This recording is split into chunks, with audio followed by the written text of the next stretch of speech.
Good afternoon, everyone. I would like to start off by introducing myself. My name is Destiny Harris. I am a Black, queer, low-income artist, poet, woman, resistor from the west side of Chicago.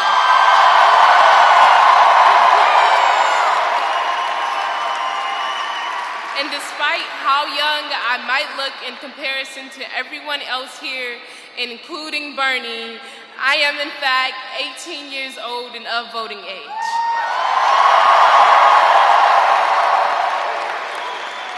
From a very young age, I became aware of the way in which politics affects the way I exist in the world. At the age of 12, in 2013, I saw Francis Scott Key Elementary, my severely underfunded, predominantly Black elementary school located on the west side of Chicago, get shut down at the end of my 6th grade year. I saw the school my friends attended a few blocks down get closed too. At the age of 12, I was forced to grasp the concept of accountability, questioning the decisions of those in power.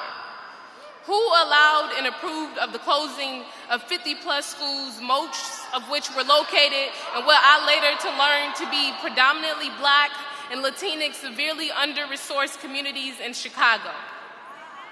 In 2015, at the age of 14, I saw images of the shooting death of innocent 17-year-old Laquan McDonald blast around the country. I saw his death justified and his character crucified, even as young Black and brown people across the city rose up and demanded justice and a transformation of a racist system that had failed Laquan.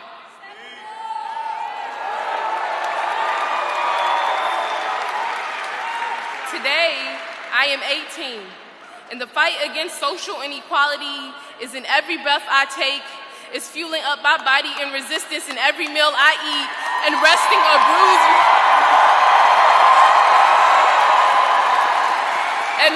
a bruised voice in every rest I take. About a year ago, I decided to get involved with the campaign called No Cop Academy.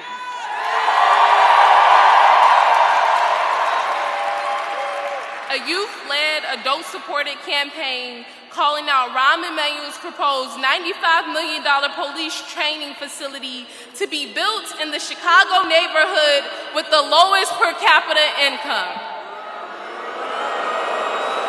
This is the neighborhood that I live in.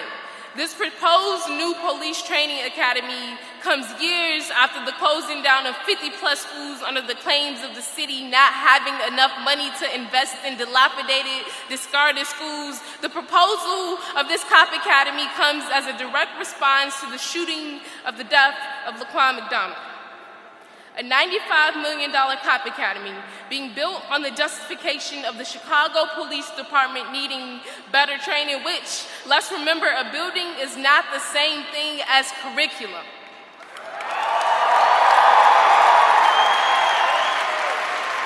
And they claim this building will bring economic development to the west side of Chicago. I didn't know economic development looked like more investment in jails, policing, and mass incarceration.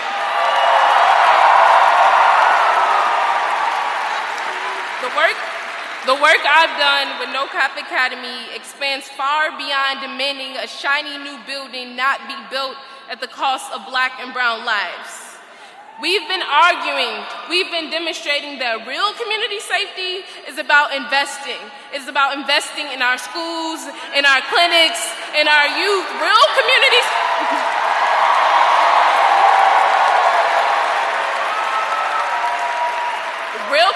safety is about recognizing that the police, with however much training or reform they get, will not free Black and brown people. It means acknowledging the fight against the Cop Academy is a fight against many issues plaguing America. It looks like highlighting and calling out the great economic inequalities that exist in communities of color around the country, and acknowledging the overlap between classism and racism, being Black and poor, and how the government institutions contribute to the racial wealth gap.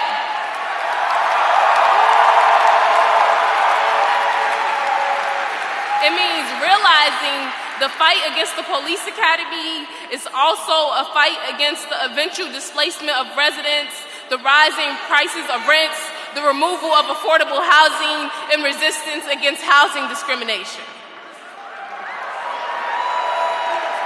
The No Cop Academy campaign has also taught me that elected officials alone can't save us. Only we can when we build strong movements and demand change and make it possible. I'm here today because I personally seen the ways that Bernie's fight against housing segregation in the 60s, that Bernie's fight against the homogeny of white folk in Hyde Park,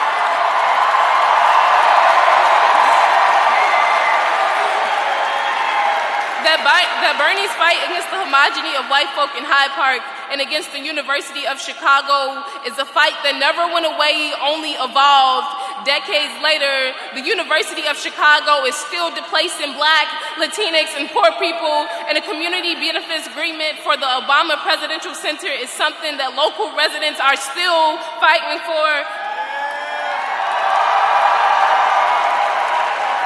I've learned that a campaign can speak to a multitude of social justice issues such as the demilitarization of the police, criminal justice reform, ending mass incarceration, investing in schools, and ending displacement all at the same time.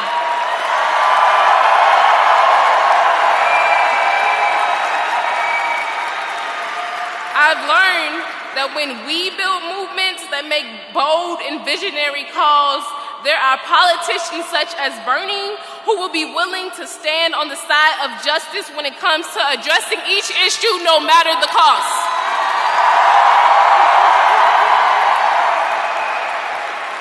Our country is currently in a very vulnerable state. Everyday people are having to prove their existence and their humanity. The current state of affairs is dangerous. We are in desperate need of a president who is willing to stand on the side of justice and prove their commitment to it. We are in desperate need of someone who has not only promised justice, but has practiced it. We've seen Senator Bernie practice justice, and I hope we all continue to put justice into practice by backing the candidates who can bring about the most transformative change and continuing to organize to free our communities day in and day out. Thank you.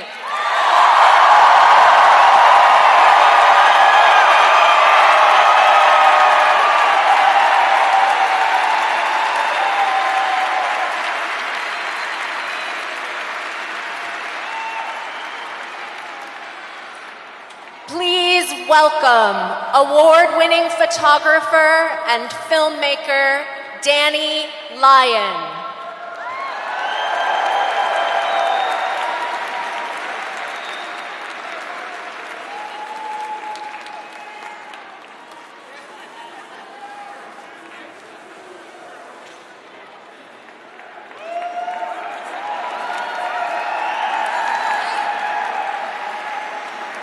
Wow. Hello, Chicago.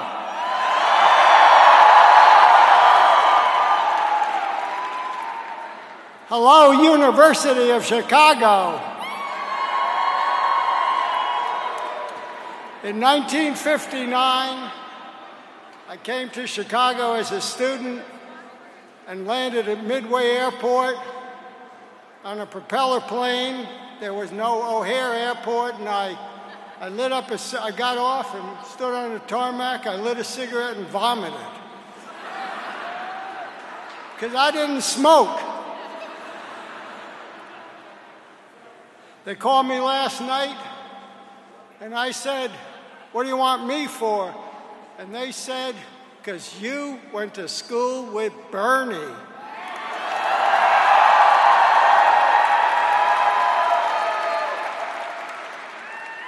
And my buddy Ira Churgan, whose father was a grocer in Brooklyn, went to high school with Bernie.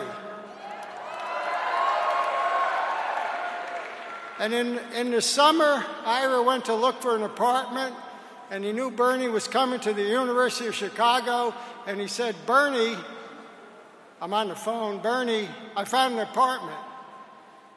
And they got a big room and a little teeny room about the size of a bathroom. And Bernie says, great, I'm going to live with you, Ira. So Ira said, well, I'm going to flip a coin. And Ira flipped that coin, and Bernie got the little bitty room. But he didn't care. Bernie cared about bigger things than his own personal comfort.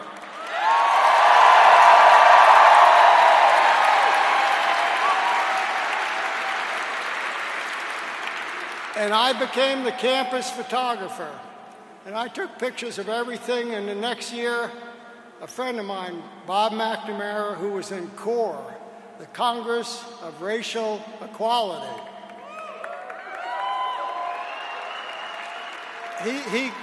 He came to me and said, Danny, you got to come see this. Bring your camera.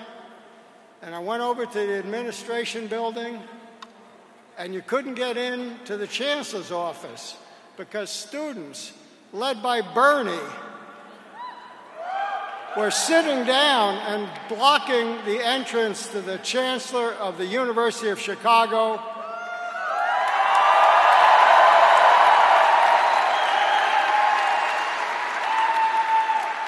The chancellor's name was Dr. George Beadle, and he had won a Nobel Prize, and they shut down his office because the University of Chicago discriminated in all the housing it owned all around Hyde Park in the house. And Bernie couldn't stand for it, and he led the students in that sit-in.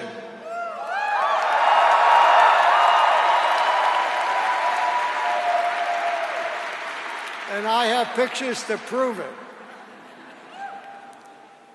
And I stood in that room, and it was crowded. I took pictures of the kids and students and Bernie and his buddies, the revolutionaries, all huddled in conversation. And I said to myself, the real action is in the South. And 6 months later, I hitchhiked to Cairo, Illinois. I was 20 years old. And I was about to make the greatest collection of pictures of the Southern Civil Rights Movement made by anybody. And the first picture on the first frame, on the first roll of bulk-loaded film shows John Lewis, today Congressman Lewis, sitting there.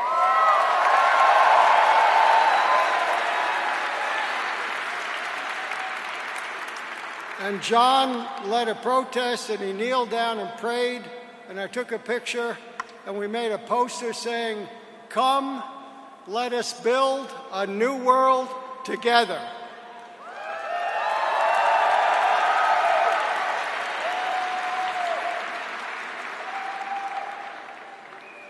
I was invited to dinner at Dr. Beadle's house because I was a campus photographer, and James Baldwin was there. I met James Baldwin. And I was in Selma, Alabama, 3 years before John was beaten there, with James Baldwin. And he said, "You know, I've never seen anything like this before." And I thought, what? James Baldwin, who was from Harlem, New York City, had never seen what was going on in the South, and he hadn't. So I became the SNCC photographer, and John said, "Go down south," and I went down to Albany, Georgia, and I got arrested, and I was in jail with Dr. King.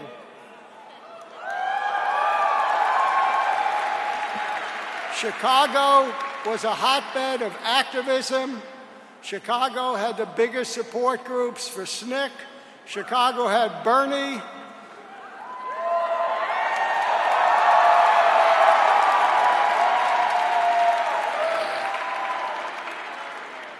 I was a history student. History is written by the winners. History is what we think happened a long time ago. You know, when they did that sit-in, people didn't care. No one patted Bernie on the back. When John Lewis was in Cairo, no one cared. There was no press there. No one cared about these little demonstrations.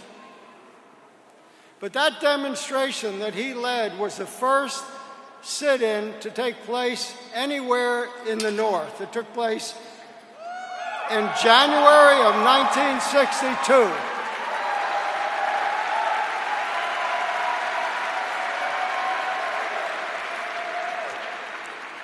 All these little demonstrations led by people like Bernie, who did it because they believed in justice. They believed in the idea, written by Thomas Jefferson of all people, that all men are created equal.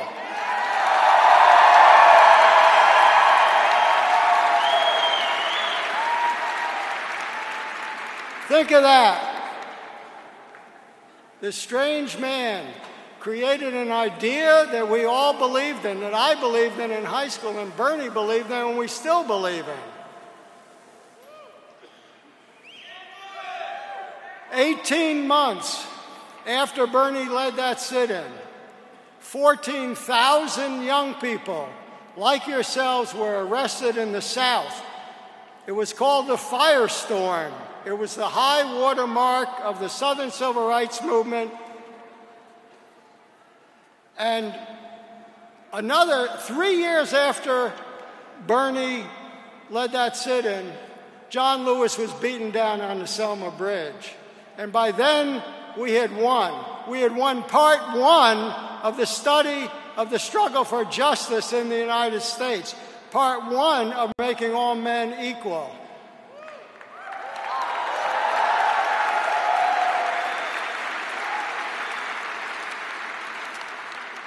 When I was young, if someone came up to me and said, "You want to hear about World War I would have laughed.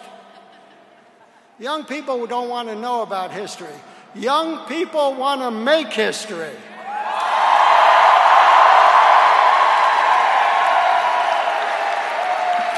I love you. Goodbye.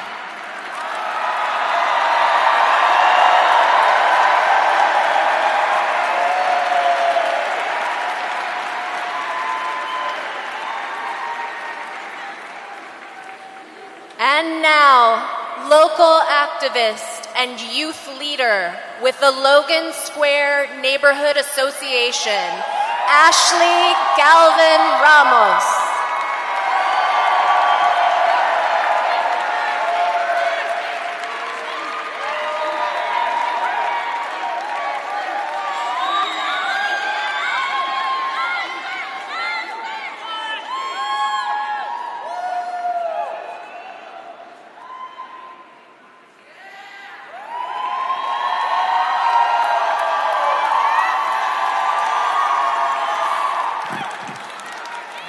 Why am I wearing this sweater? Well, here's my story. My name is Ashley Galvan Ramos, and I am the youth representative on the board of Logan Square Neighborhood Association. I lived in Logan Square all my life, and I thought I was going to stay for the rest of my life. Logan Square was the only place I knew. It was and still is my home. A year ago, my family and I found out our landlord was selling the building where we were living through our neighbors. They came up to us and asked if we knew if the building was sold. We looked at each other, confused but mainly scared. Our landlord came to visit us that day and introduced to us the new owner of the building. We tried to see if we could get at least a month to pack and find a place. The new owner agreed, but we were to stay longer than that. We would have to pay $1,500 for the rent, where we would pay $800 for the exact same apartment. On March 31st, my family was moving. That was also the day of my sister's scheme sis. Instead of celebrating her day, we were packing the U-Haul. We were packing our lives. For a couple of weeks, my family and I were homeless. We didn't know where to go. We were lucky enough to find family friends who let us live in their basement. A basement that didn't feel like home. We felt very restrained. My mom still had to travel to Logan Square for work, and I gave up on school. During the time I was supposed to be in school, I was walking around the neighborhood to look for an apartment. At the time, my life looked really dark and helpless. But without my connections with LSNA, my parents and I would not be homeowners today. Even though we have a new home, the feeling of being displaced still lingers. And that's why I'm proud to be here with all of you today.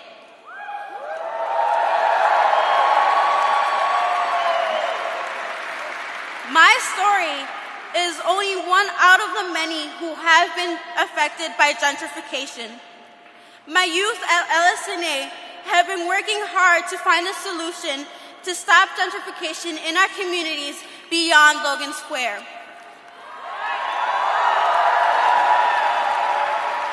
My youth and other youth groups in the city are learning about problems that are happening in our city right now.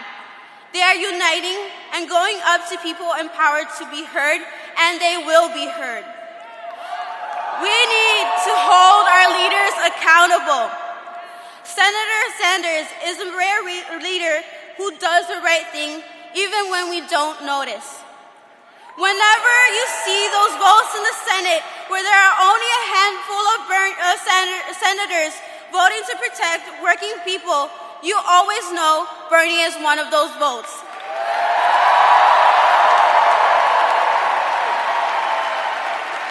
At the time, we have a racist president.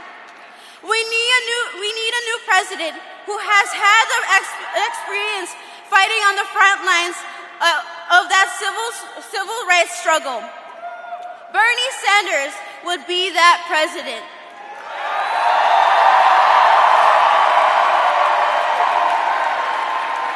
As a young man, he was part of the civil rights movement, protesting against housing discrimination, and he put his body on the line to protest school segregation. This leadership is what we need in order to survive.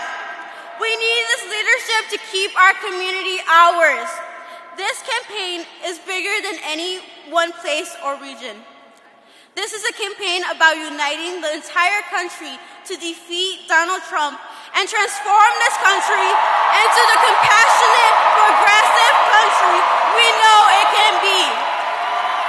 This is about creating America that provides equitable opportunities, create equitable justice under the law, and extends equal rights to all.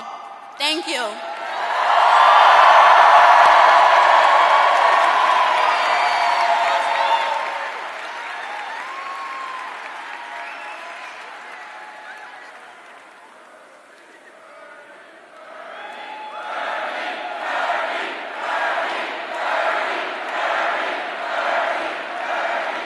Now, we would like to introduce you to our 3 campaign co-chairs of Bernie 2020. First, please welcome co-founder of Ben & Jerry's Ice Cream and campaign finance activist, Ben Cohen.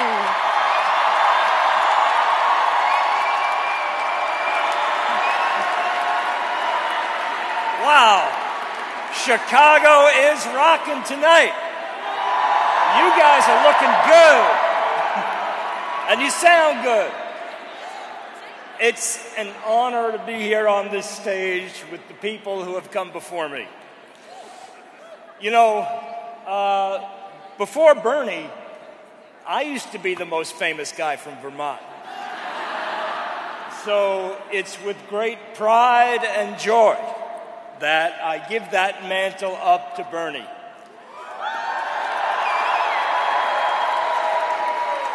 Ice cream is good.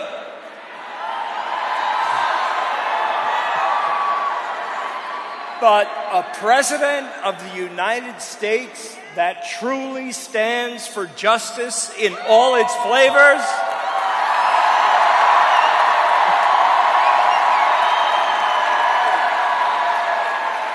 That is euphoric.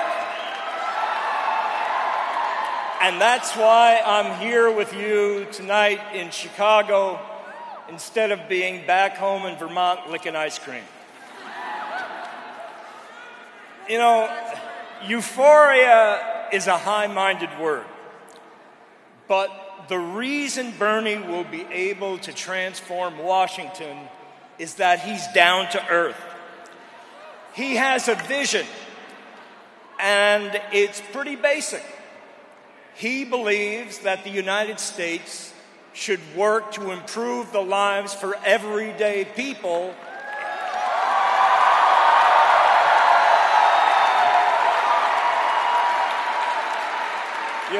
You're a very supportive crowd. Instead of corporations and the ultra-wealthy. He knows what he's up against. He has no delusions. He's been in the trenches, in the cesspool of what is our political system today. And that's what will enable him, with the help of all of us, to finally flush the crap down the drain.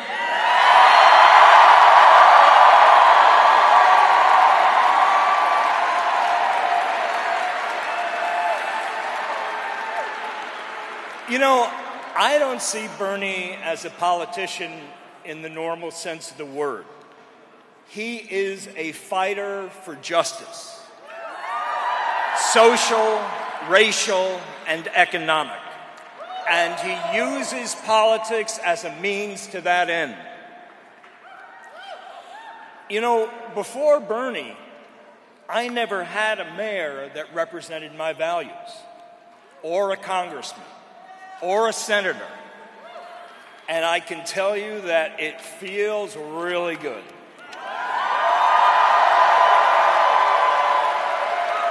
So I just want to give you a taste of what has gotten me so excited about seeing this guy in the White House. I am going to be the Minister of Ice Cream. For the last 40 years, I've been Bernie's constituent. I've seen how steadfast and determined and focused he is.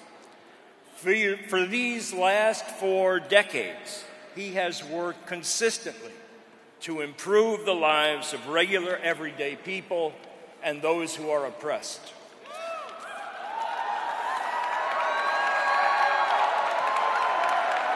You know, way back in 1980, when Ben & Jerry's was just starting out, Bernie won an improbable victory over an old incumbent machine crony politician, and he became mayor of Burlington, Vermont.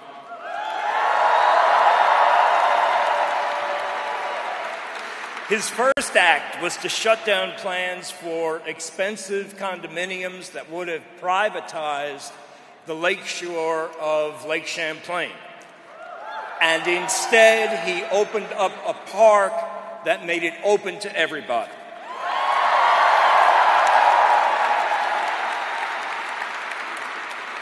When he became my congressman, he personally took busloads of senior citizens across the border into Canada so that they could buy their prescription drugs at real prices.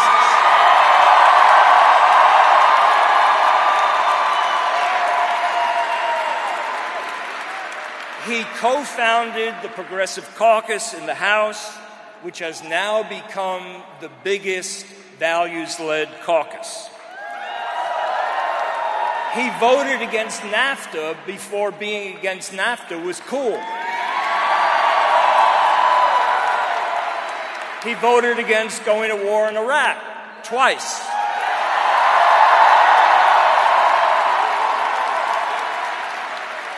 And then in 2007, he defeated the richest man in Vermont to become my senator.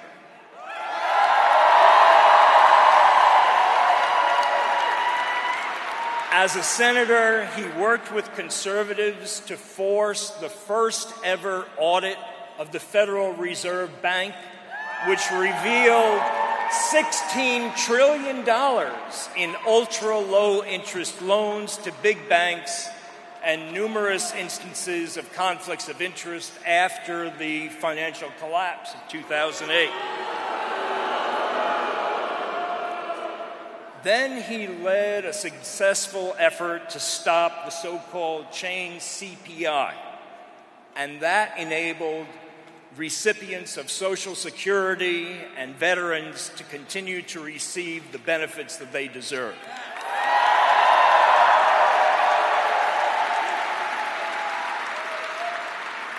And last September, Bernie introduced the Stop Bezos Act.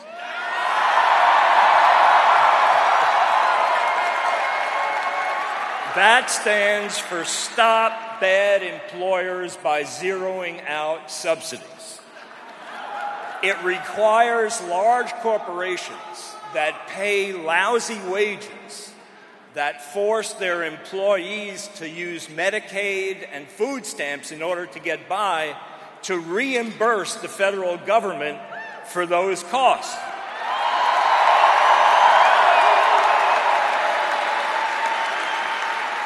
A month later, Jeff Bezos, CEO of Amazon, raised their minimum wage to $15 an hour.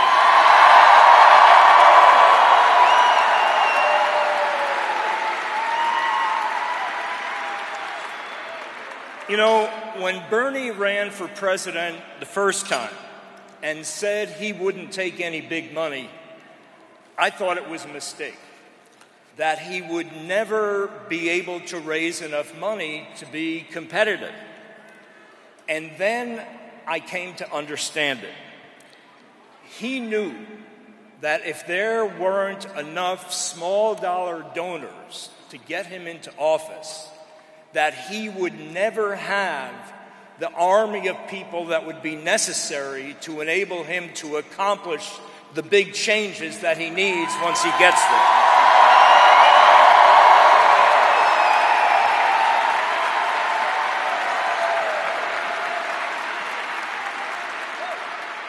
So, what do I think about Bernie, the man?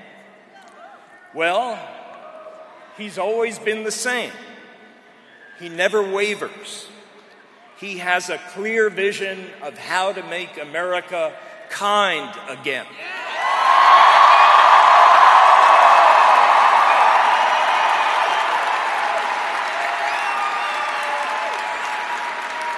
He's not a fancy guy.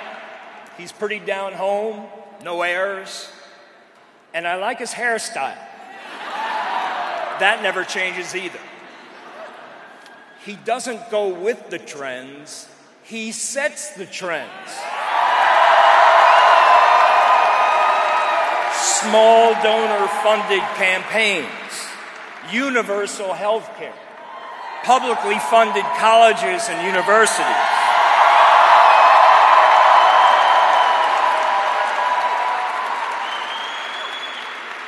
Bernie, the trendsetter? Who knew? He's already leading the country.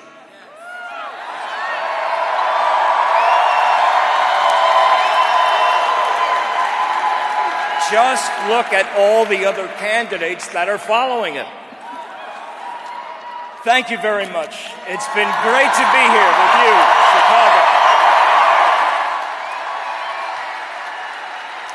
Next, give a warm welcome to Congressman Ro Khanna.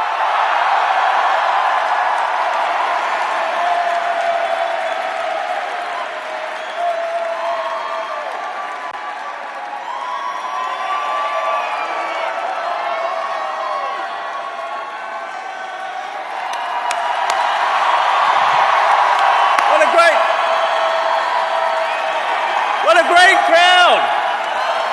Great energy! Bernie Sanders has a simple moral vision for America's future. Instead of spending $6 trillion on endless wars. We need to invest in healthcare, in education, in infrastructure, in clean energy, in every community across America. Bernie Sanders doesn't just talk about these things, he delivers. He didn't just talk about ending the war in Yemen. Listen up. It's important. Listen up. He passed, in the first time in the history of the United States, the first time ever, a war power resolution through the Senate to end the civil war in Yemen.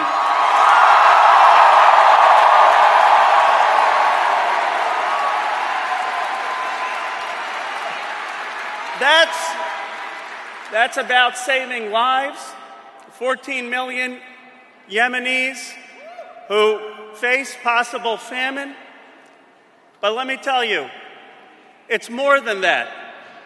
Yemen is a precedent for a simple principle: no more unconstitutional wars.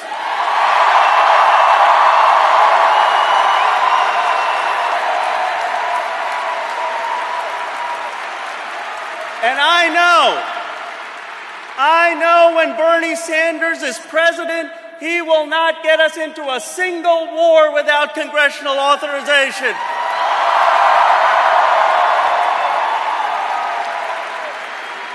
Bernie Sanders doesn't just talk about raising wages, he delivers. When he introduced the Stop Bezos Act, you guys remember that? 3 weeks later, Jeff Bezos raised wages for 350,000 Americans across this country.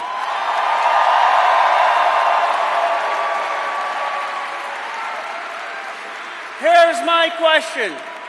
If Bernie Sanders in the minority in the Senate can get 350,000 Americans a raise, imagine what he will do when he's president of the United States.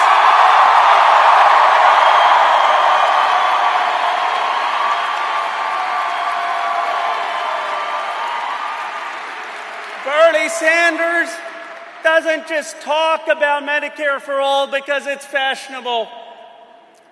The movement he led with all of you led to the majority of Democrats in the House of Representatives being for Medicare for all.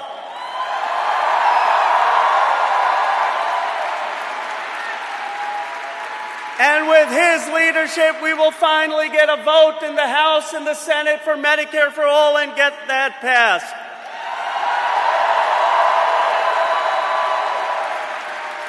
Let me end with this. The volume of our politics has gotten loud. There are a lot of people who talk, but what we need is people who think and do. The president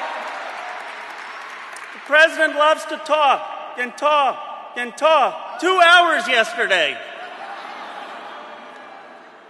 But at a time when people are cynical about government, when they're weary of promises broken, when they crave more substance and conviction in our politics, we need someone whose life experience speaks for itself. We need someone who has had a lifetime of integrity to reclaim our democracy. That person is Bernie Sanders. Thank you.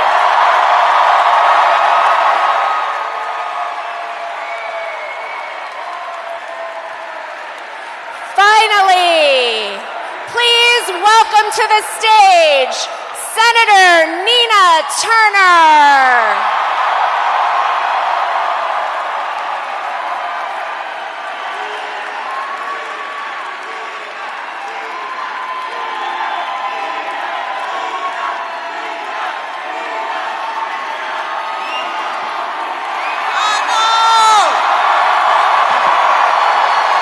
Chicago, Chi-Town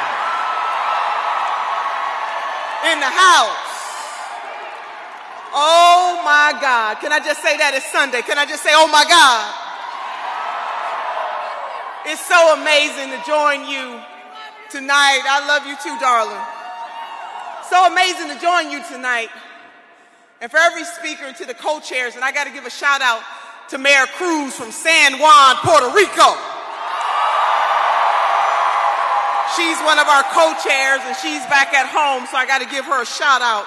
Chicago, the revolution is here tonight.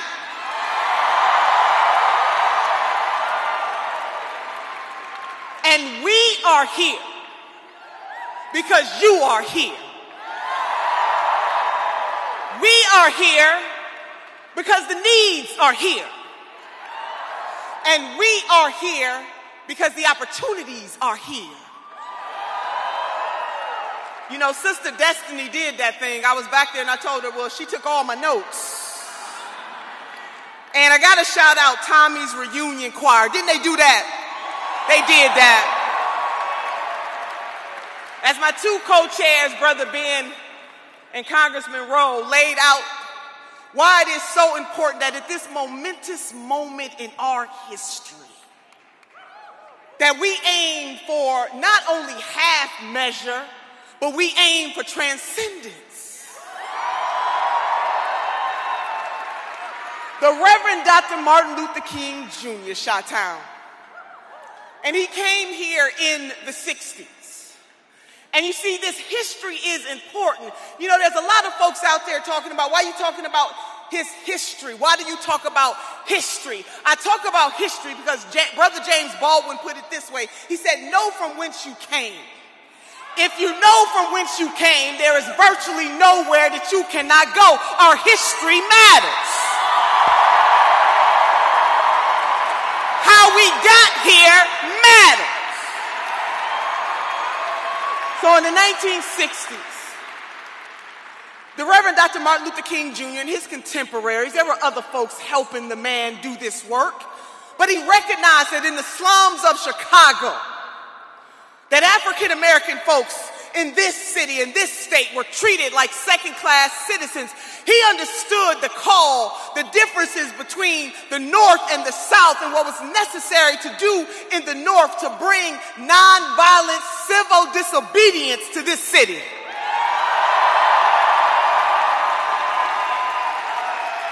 He understood that.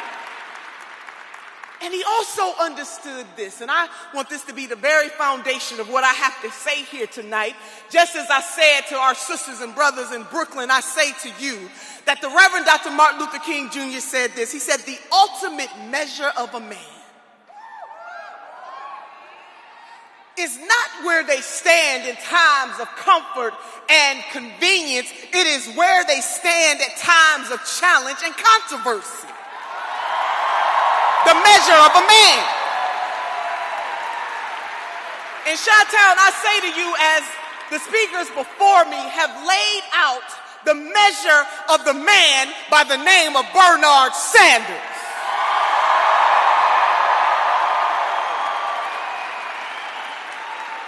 See, where we hail from, what we come from, what we do matters. And if I might, if I may, because I am the daughter of a preacher, and today is Sunday, in the Christian tradition, it says the following: you shall know the tree by the fruit that it bears. I am here to tell you that Senator Bernie Sanders bears good fruit, righteous fruit, the fruit of justice. Being a first-generation college graduate at the University of Chicago, he understands what the movement for civil rights, for racial justice and equality means. He was in that fight.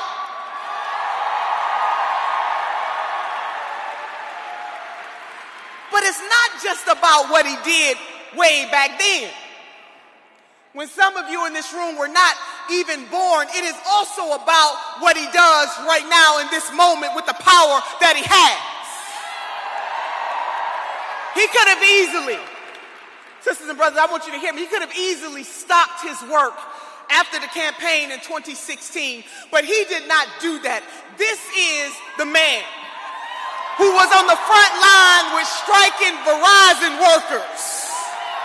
This is the man who stood up with the Marriott workers. This is the man who stood up to Amazon and said, you will pay $15 an hour. This is the man who told Disney that you are not so much the happiest place on earth until you pay your workers $15 an hour. This is the man who in 2017, and I was there with him, and Brother Danny Glover was there with him, and and our NAACP brother Cornell Brooks was there with him when he marched on Mississippi in Canton, Mississippi to support Nissan workers who were trying to unionize with the UAW. This is the man. The ultimate measure of a man is where he stands in times of controversy and challenge. And sisters and brothers, can I just tell you, in the early 2000s, if I may, when he was a congressman and he got word that IBM was going to cut the pensions of older voters by 50%. And he stood up with Congressman Dennis Kucinich from the great state of Ohio. And he purchased 5 shares of stock. Now, I want you to wrap your minds around this. I want you to just wrap your minds around this. A congressman from Vermont went to Cleveland, Ohio, to stand by the side of Congressman Dennis Kucinich. He wanted to speak at the stockholders meeting, but in order to speak at the meeting, he had to purchase shares to do it, to stand up for older workers whose pensions were going to be cut in half, the ultimate measure of a man.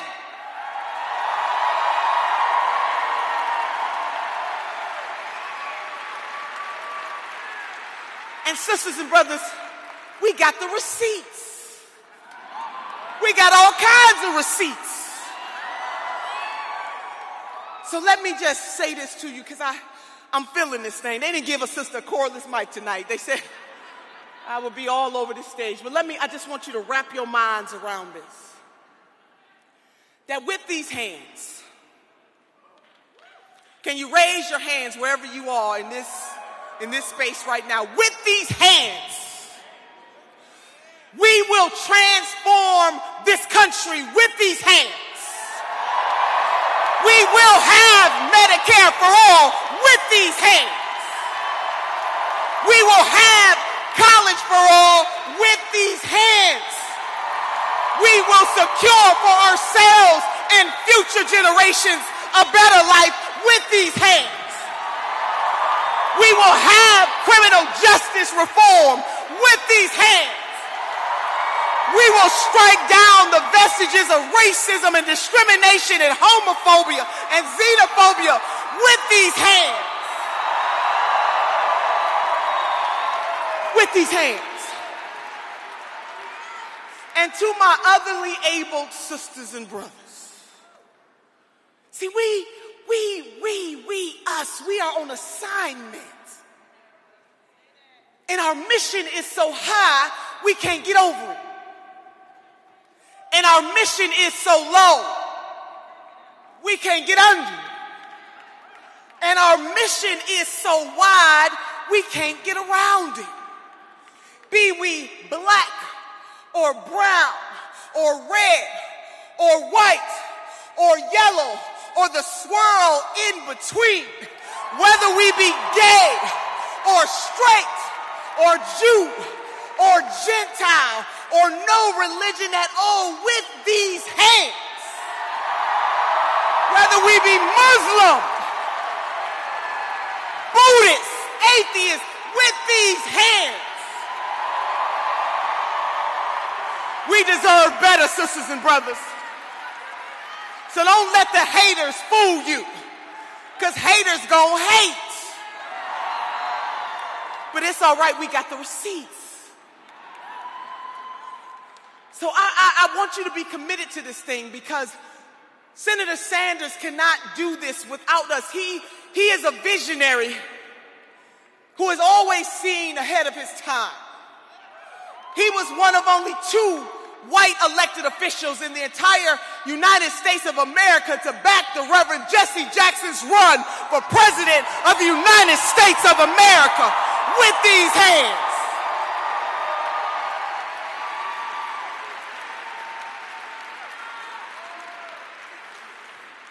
We're going to do this. And see, people know that we're going to do this, so the haters going to come, but I want you to ignore them, and I want you to keep your eye on the prize. Because with these hands, we will rise. So before I bring out the man,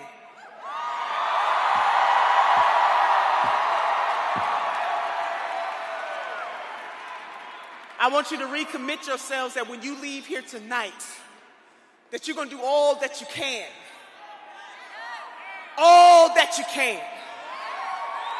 I want you to take on the spirit of one of my sheroes, Harriet Tubman, who said these words: if you hear the dogs barking, keep going. If you see the torches in the woods, keep going. If they're shouting after you, keep going. If you want a taste of freedom, keep going. If you want clean water, clean air, clean food, keep going. If we want a system that doesn't treat poverty as a crime, you must. If you want a better country, a better world for yourselves and future generations, you must. And if you dare to dream a bigger dream, you must. And if you know that we are in this fight together, you must. And with these hands, we will elect Senator Bernie Sanders as the next president of the United States of America.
Thank you, Chicago.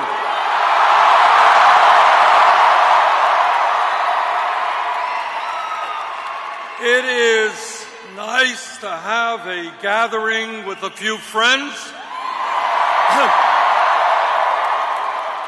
A small, intimate, quiet get-together. What a turnout, and thank you so much for being here. Let me thank the Tommy's Reunion Choir. Tina Watson Conley for that great national anthem rendition. Destiny Harris, Danny Lyon, Ashley Galvin Ramos.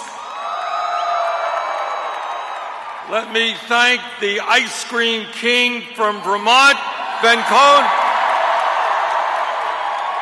Let me thank one of the outstanding members of the U.S. Congress, Ro Khanna. And let me thank my fellow political revolutionary, Senator Nina Turner.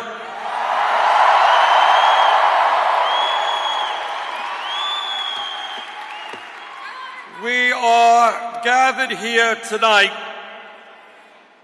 to complete the political revolution we started 3 years ago.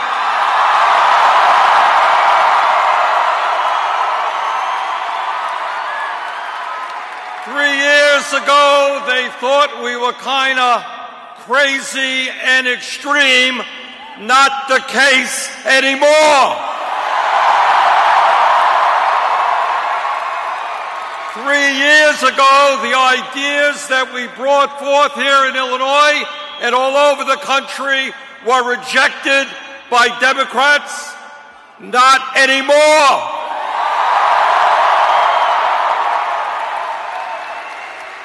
We have begun the political revolution, and now we're gonna complete it.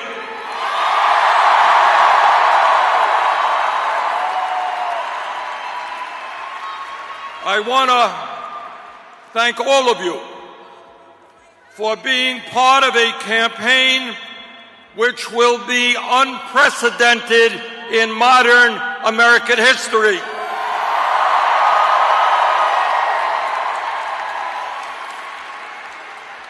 Our campaign is not only going to win the Democratic nomination,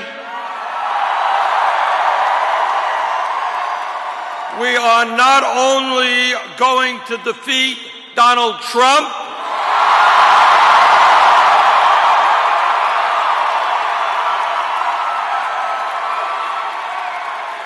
the most dangerous president in modern American history,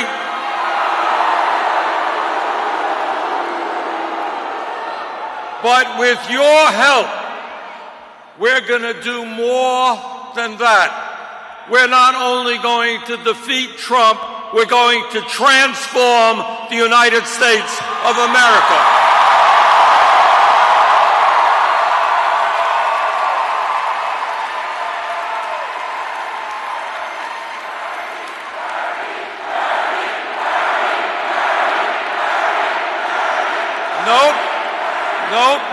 Nope. No, it ain't Bernie, it is you. It must be you.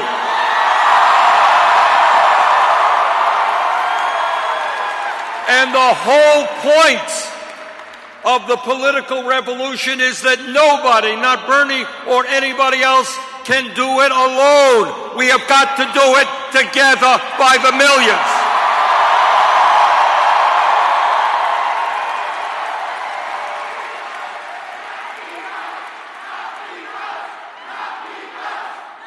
Now we're talking. That's right. Together, not me, but together, we are going to finally in this country create an economy and government that works for all of us, not just the 1%.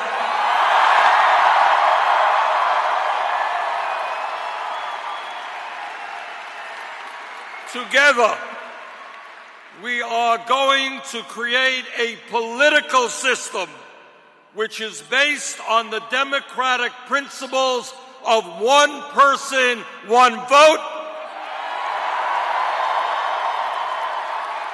and end a corrupt political system in which billionaires are buying elections.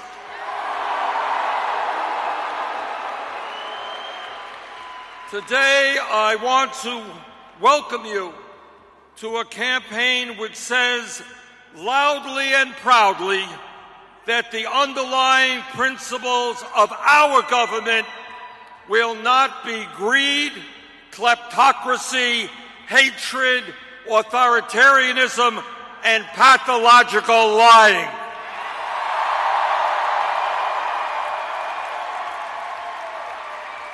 The principles of our government will not be racism, sexism, xenophobia, homophobia, and religious bigotry.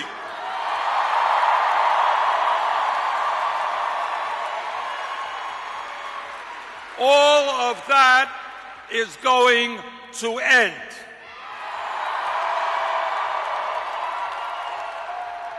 The principles of our government will be based on justice.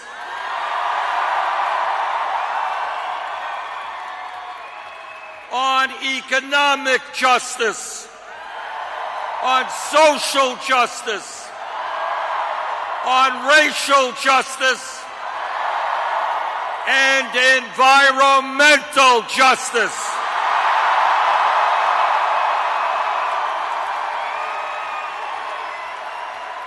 Today, I want to welcome you to a campaign which tells corporate America, the billionaire class, and the other powerful special interests who control so much of our economic and political life that we will no longer tolerate their insatiable greed.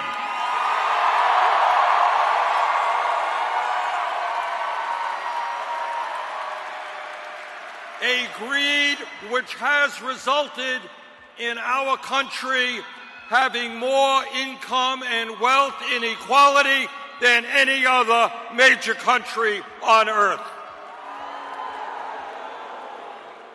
Now, I understand that it is not talked about too much in Congress or in the media, but in my view, we can no longer stand idly by and allow 3 families in this country to own more wealth than the bottom half of America.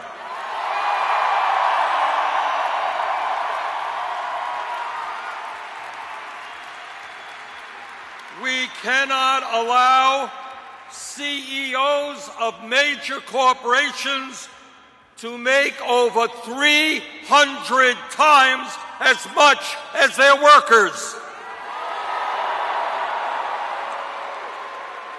We cannot allow the very rich to become even richer, while over 20% of our children live in poverty, while veterans who defended this country sleep out on the streets, and seniors cannot afford the medicine they need.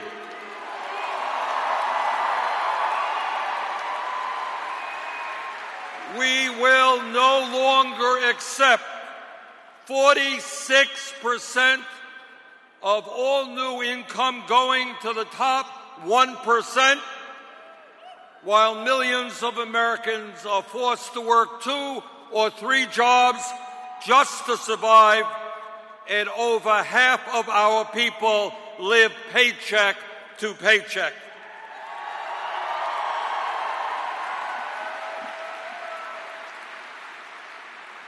We will no longer accept a situation in which, in the wealthiest country in the history of the world, our younger generation will have a lower standard of living than their parents.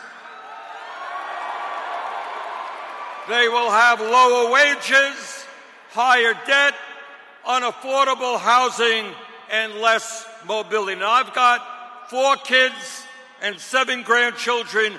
Downward mobility is not acceptable to me or the American people.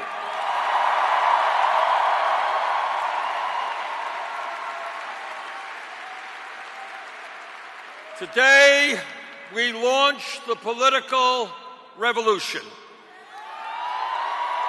But I want you all to be very clear.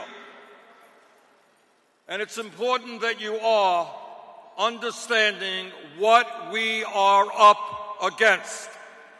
This struggle is not just about defeating Donald Trump.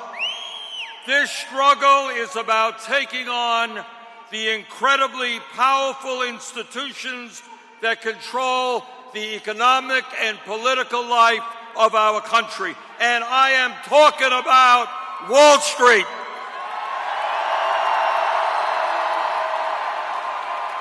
I am talking about the insurance companies and the drug companies and the fossil fuel industry and the military-industrial complex and the prison-industrial complex. Brothers and sisters, there is too much concentration of wealth and power in this country, and this is a fight we are not going to run away from.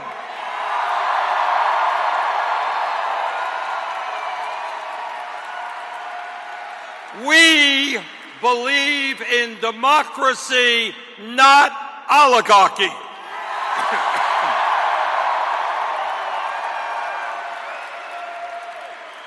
Today, we say to the private health insurance companies, whether you like it or not, the United States will join every other major country on earth and guarantee health care to all people as a right.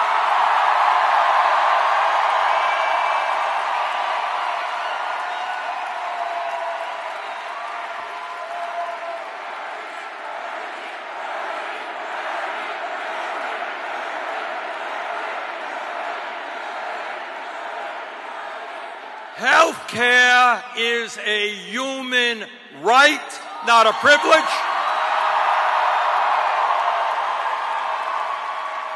And together, we will pass a Medicare for all single-payer program.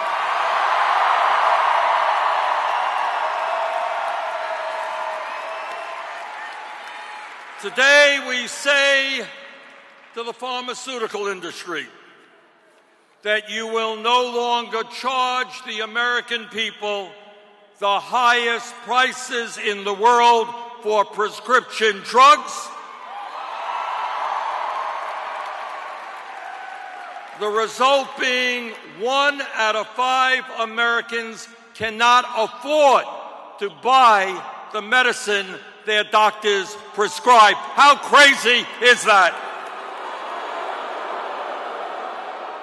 Whether they like it or not, the greed of the drug companies is going to end. We're going to lower drug prices in America.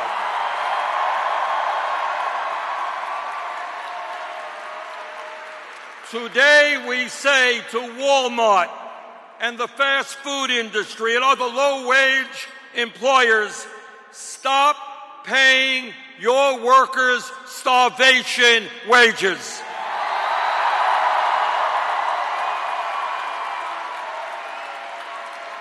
Yes, we are going to raise the federal minimum wage to $15 an hour.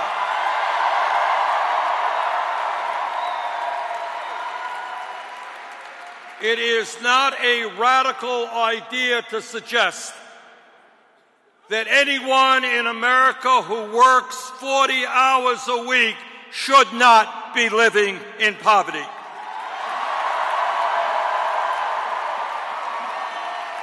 And by the way, because we understand that the future of the American middle class is tied into the growth of trade unions, we're going to make it easier for workers to join unions, not harder.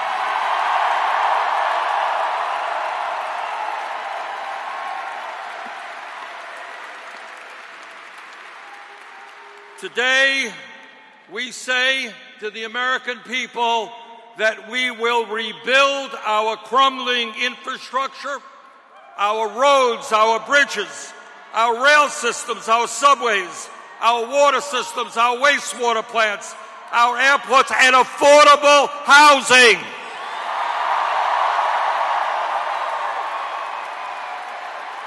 And when we do that, when we put our people to work rebuilding this country, we create up to 13 million good-paying jobs.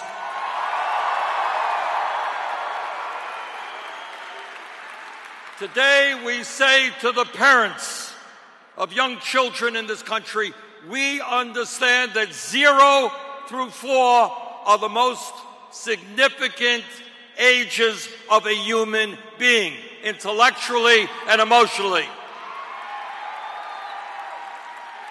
The children of this country are our future, and we will establish a high-quality, universal pre-K system.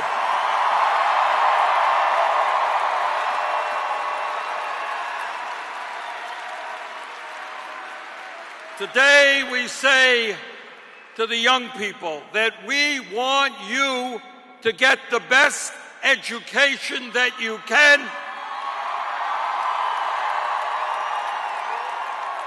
regardless of the income of your family.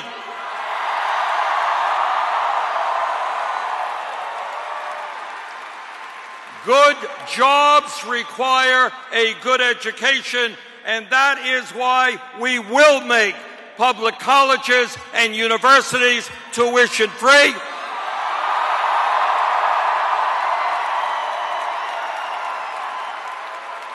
And we will end the absurdity of millions of our people forced to pay high interest rates on outrageously high student loan debt.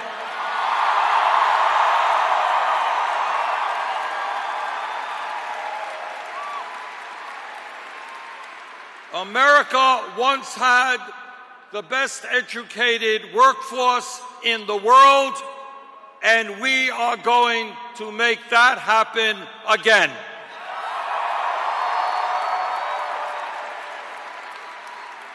Today, we say to our senior citizens, we understand you cannot survive on $12,000 or $13,000 a year Social Security. My Republican colleagues in the Senate want to cut Social Security benefits.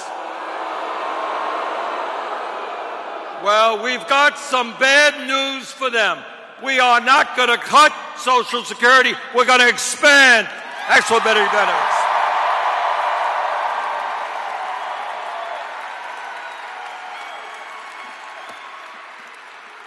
Today, we say to Donald Trump and the fossil fuel industry that climate change is not a hoax.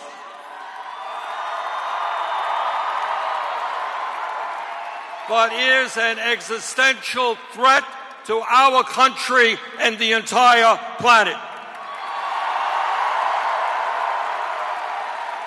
And we intend to transform our energy system away from fossil fuel into energy efficiency and sustainable energy. And in the process, we will create millions of good-paying jobs.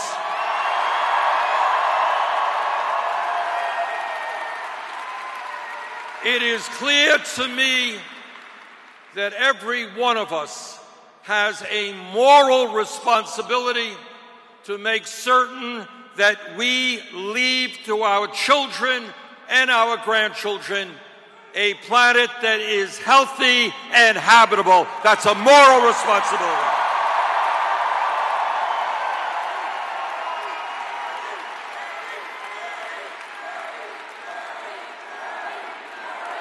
Today we say to the American people that instead of demonizing the undocumented immigrants in this country,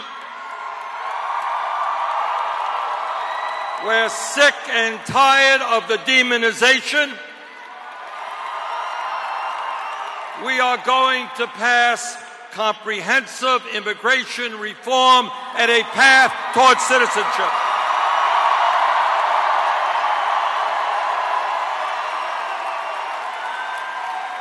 We are going to provide legal status to the 1.8 million young people eligible for the DACA program.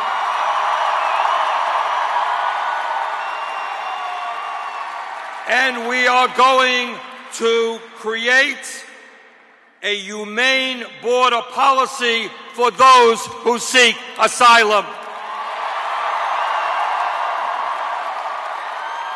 The United States of America must never be a country that snatches tiny babies from the arms of their mothers.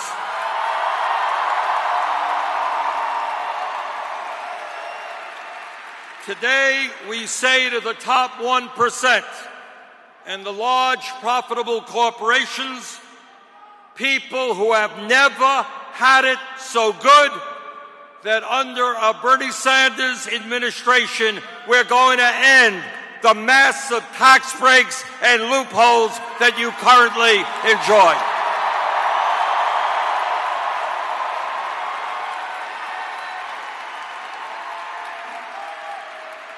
We will no longer accept the absurd situation where large corporations like Amazon, Netflix, and General Motors pay nothing in federal income tax.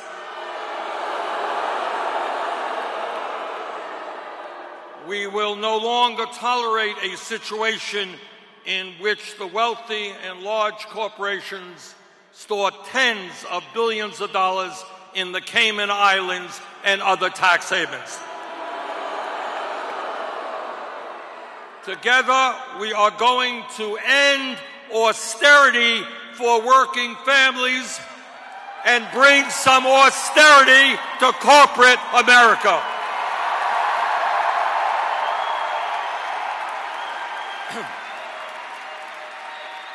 Today, we say to the military-industrial complex that we will not continue to spend $700 billion a year on the military.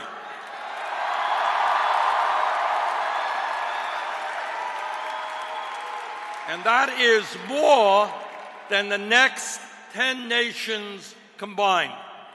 We are going to invest in affordable housing. We're going to invest in public education. We're going to invest in rebuilding our infrastructure. We are not going to invest in never-ending wars.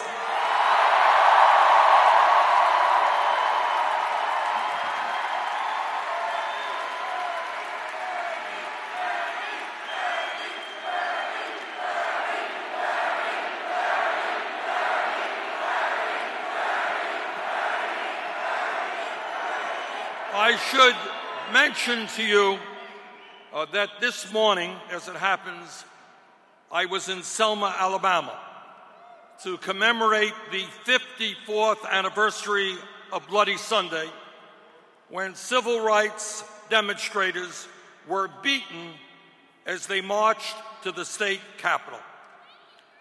They were beaten, and my congressional colleague, John Lewis, was almost killed in that demonstration 54 years ago because people wanted the right to vote. And I must say that it is incomprehensible to me that in the year 2019, we continue to have a president, a Supreme Court, and Republican governors who still are trying to deny people of color and poor people the right to vote.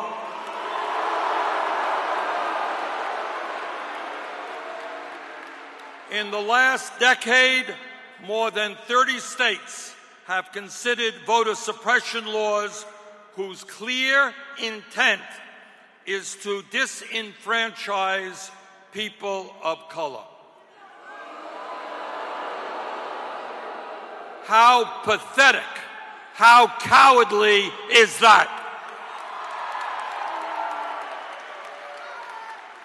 Together, we will end voter suppression in this country.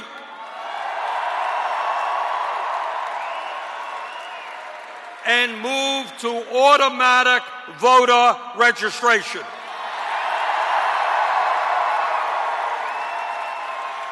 If you are a citizen and 18 years of age, you are registered to vote. End of discussion.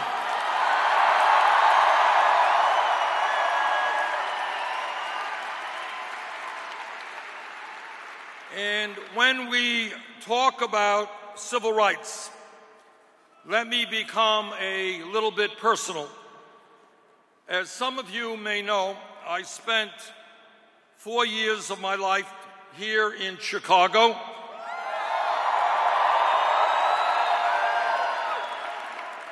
In the early 60s as a 20-year-old transfer student to the University of Chicago.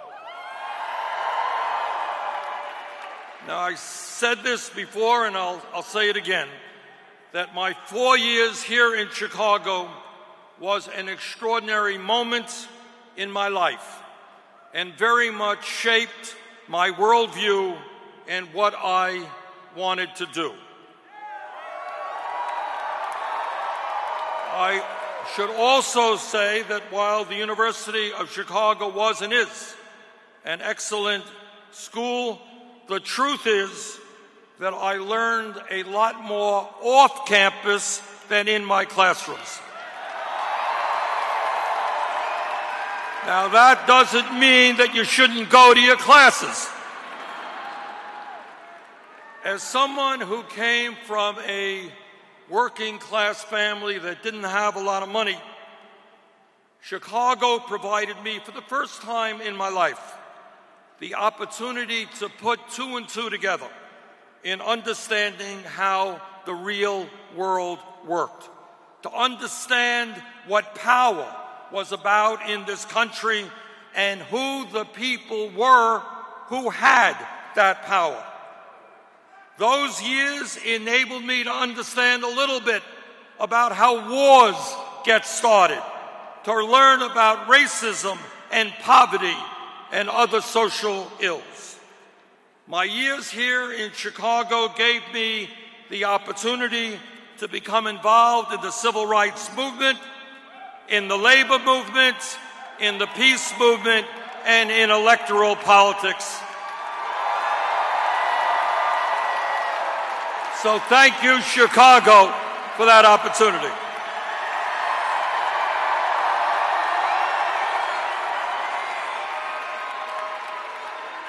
As a student at the University of Chicago in the early 60s, I became involved with a civil rights organization called the Congress on Racial Equality Corps, which was one of the leading civil rights groups of that period.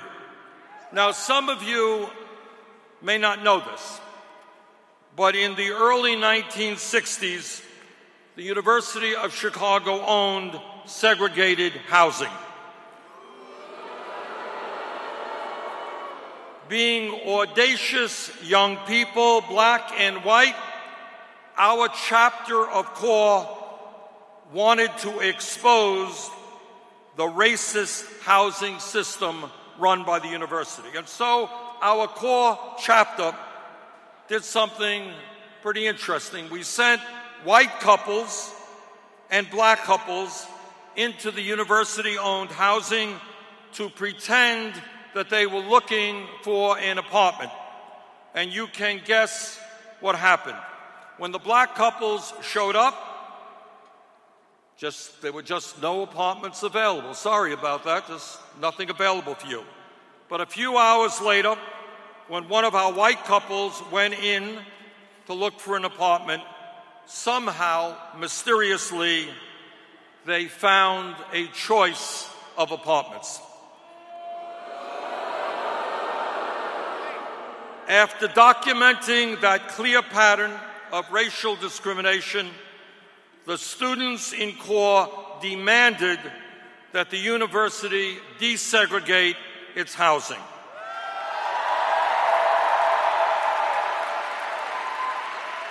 When they refused, we staged one of the first ever civil rights sit-ins in the North.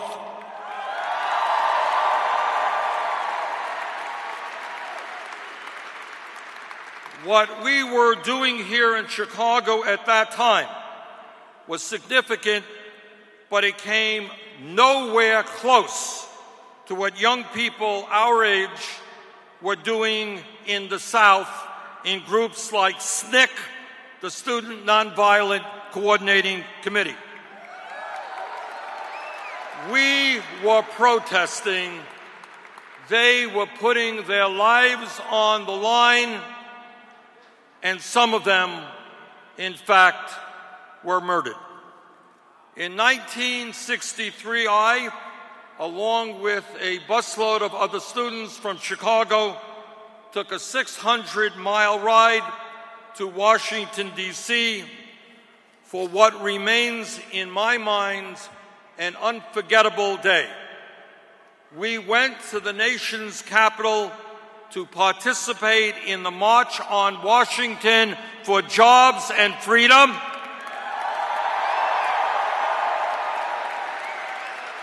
Led by one of the great leaders in American history, Dr. Martin Luther King, Jr.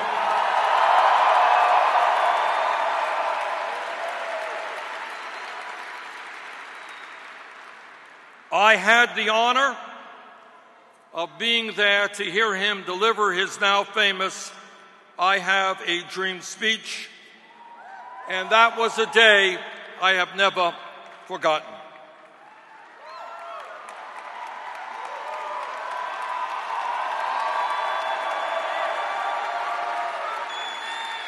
But returning home to Chicago, we knew that we had a lot more work to do. At that time, it was 9 years, it had been 9 years since the Brown versus Board of Education decision, Supreme Court decision, that desegregated schools in America. But the school officials here in Chicago at that time had still refused to meaningfully desegregate the city's public schools. Black schools were overcrowded and underfunded, with many students forced to share chairs and desks. Meanwhile, a report at that time found over 380 white classrooms were completely empty. But instead of putting black children in those empty classrooms, the school officials decided to put old trailers. You know what old trailers look like? Put old trailers on the black school grounds. And those trailers were called Willis wagons after the Chicago school superintendent of that time, Mr. Benjamin Willis. Those trailers were a monstrosity. Students would boil in the heat and freeze in the cold. They were infested with rats. They were an insult and a disgrace. And the community fought back.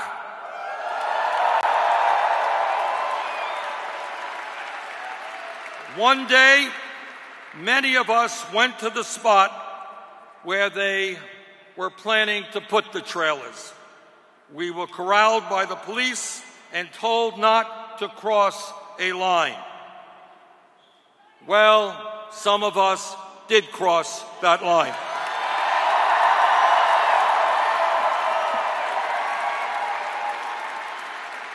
And, of course, we were arrested. And we spent that night in jail until we were bailed out in the morning by the NAACP. Now, the reason I tell you all of this is because my activities here in Chicago taught me a very important lesson that I have never forgotten. And that is that whether it is the struggle against corporate greed, against racism, sexism, homophobia, environmental devastation, or war and militarism, real change never takes place from the top on down. It always takes place from the bottom on up.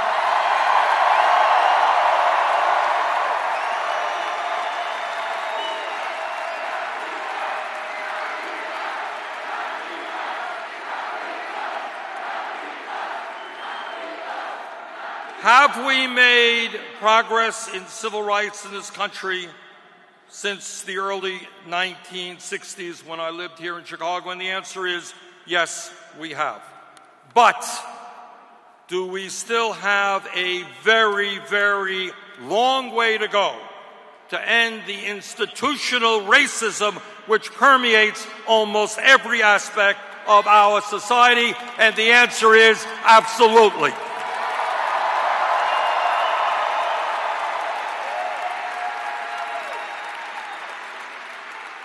Two years ago, we turned on our televisions and we saw Nazis marching in Charlottesville. Nazis marching in the streets of the United States.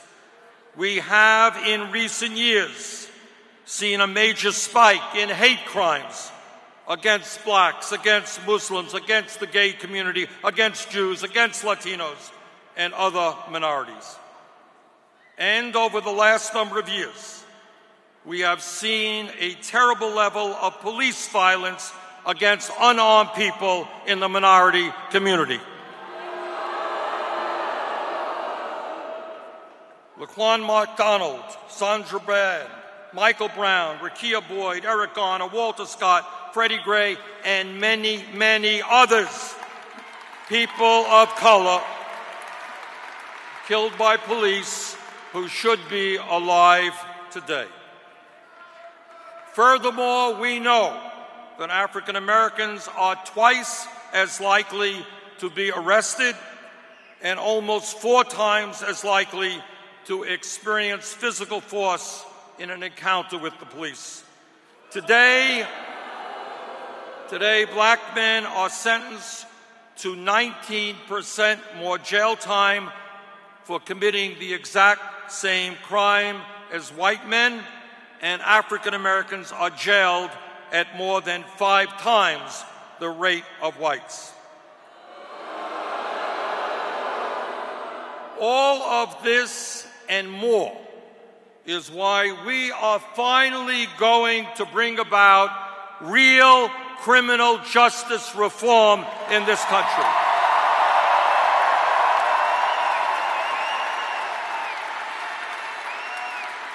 We are going to end the international embarrassment of having more people in jail than any other country on earth.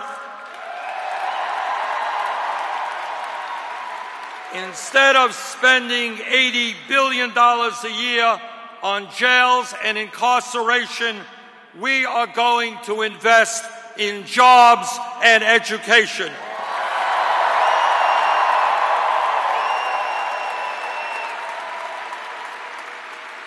No more private prisons and detention centers.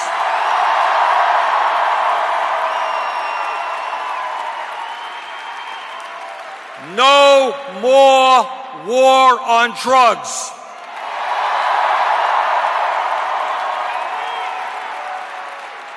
No more keeping people in jail because they are too poor to afford cash bail.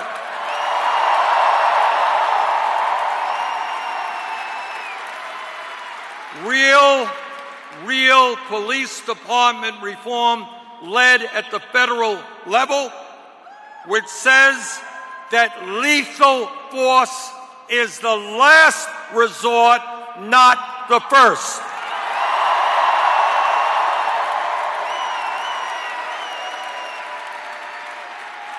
And by the way, when we talk about criminal justice reform, we are going to change a system in which tens of thousands of Americans every single year get criminal records for possessing marijuana, but not one major Wall Street executive went to jail for destroying our economy in 2008. No, they didn't go to jail. They got $1 trillion bailout. Our campaign, as you know, is about fundamentally ending the disparity of wealth and power in our country when so few have so much and so many have so little. But as we do that, we must end the disparity within the disparity. Today, the average black family has 1/10 the wealth of the average white family. Today, the infant mortality rate in black communities is more than double the rate for white communities, and the death rate for cancer and almost every disease is far higher for blacks. Black women are 3.5 times more likely to die from pregnancy than white women. Today, Flint, Michigan is still without new pipes for clean water. And it's not just Flint. There are thousands of other communities, often minority communities, where the water that people are drinking, the air that people are breathing, is not fit for human beings. Today, redlining prevents black-owned businesses from getting the loans they need, and predatory lending results in higher interest rates in the African American community. Whether it is a broken criminal justice system or massive disparities in the availability of financial services, or health disparities, or environmental disparities, or educational disparities, our job is, and we will, create a nation in which all people are treated equally.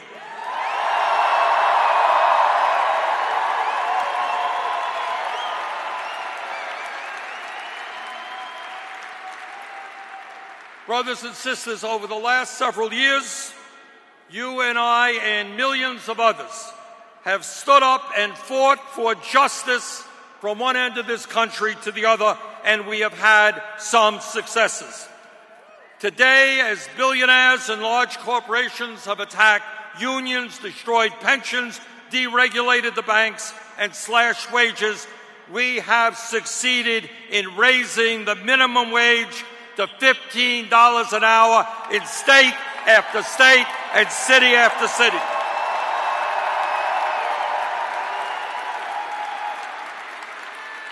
And we have forced large corporations like Amazon and Disney to do the same, to pay their workers a living wage.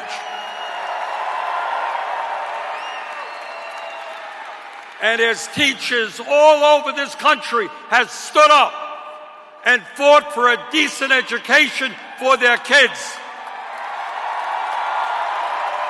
we have supported them as they went out on strike. Together, as the forces of militarism have kept us engaged in never-ending wars, we have fought back, and for the first time in 45 years, we have utilized the War Powers Act to move us forward in ending the horrific Saudi-led war in Yemen.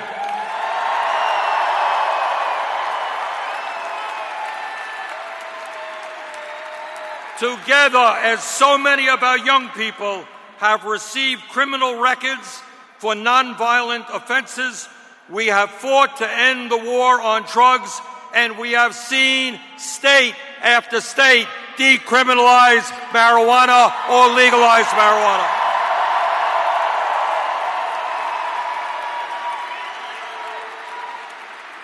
And we are beginning to see communities expunging the criminal records of those arrested on marijuana charges.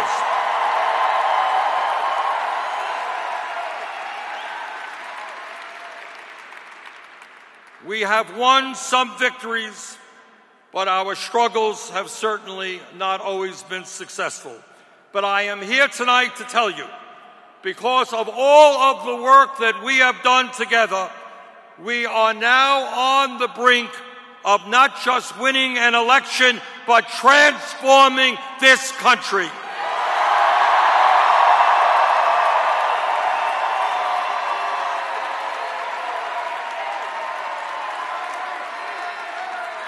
And let me tell you what that transformation will look like when we are in the White House.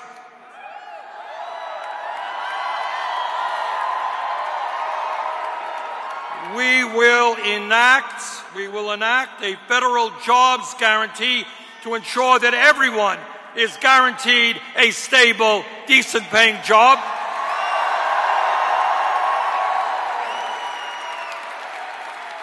There is more than enough work to be done in this country. Let's go out and do it and put people in those jobs.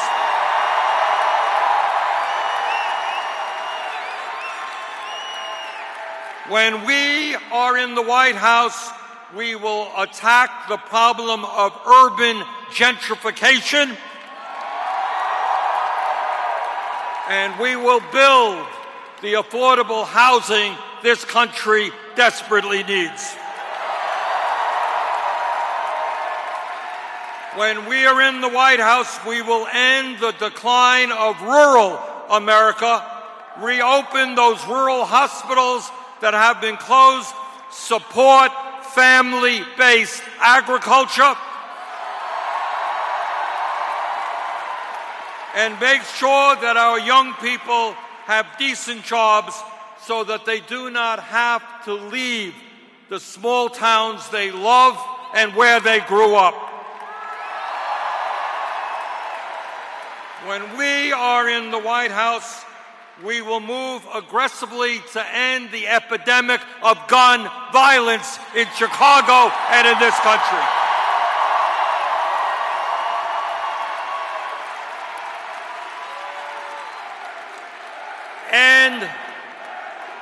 And the NRA notwithstanding, we are going to pass common sense gun safety legislation.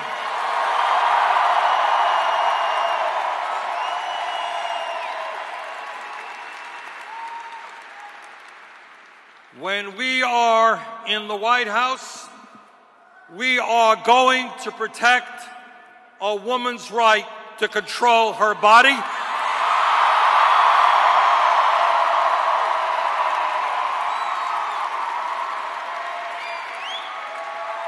That is not a decision for the federal government or the state government or the local government. That is a woman's choice and nobody else's.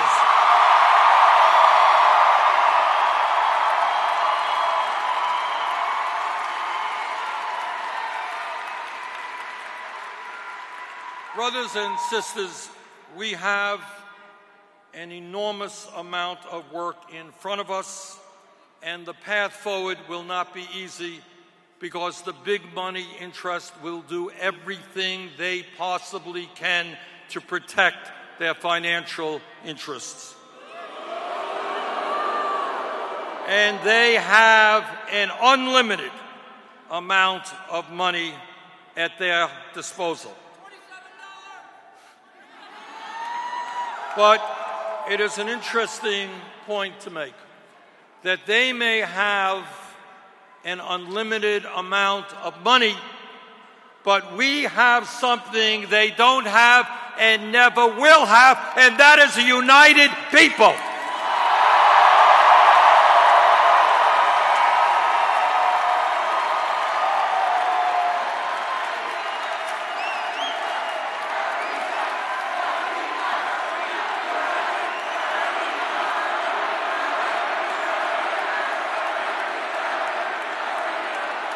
And this is what I believe from the bottom of my heart. And that is, if we do not allow Trump and his friends to divide us up, if we stand together as black and white and Latino, Asian American, Native American, if we stand together as gay and straight, if we stand together as native born and immigrant, if we stand together as women and men, if we stand together,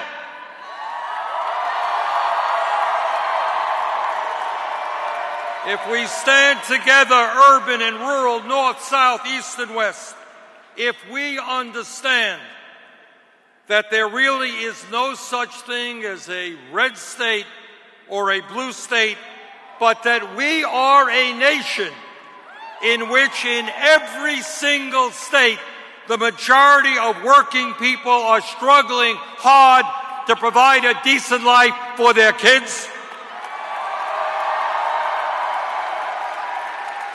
If we stand together, believing in justice and human dignity, if we believe in love and compassion, the truth is, there is nothing we cannot accomplish. Let us go forward together. Thank you.